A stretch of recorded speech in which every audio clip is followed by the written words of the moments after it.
Ga wannan. Za ki ce ki tafi da ita. Ina fatan kin iya tuki. Tawa? Ta ki ce. Kin ga ke matan aure ce.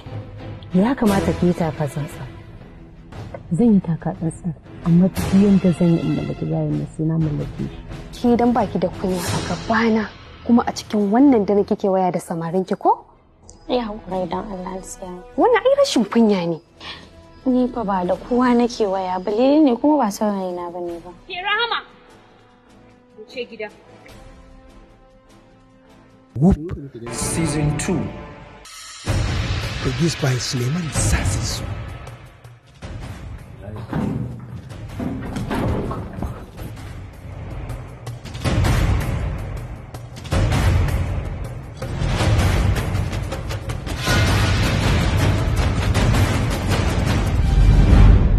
Story, screenplay and directed by Alfazazi Muhammad.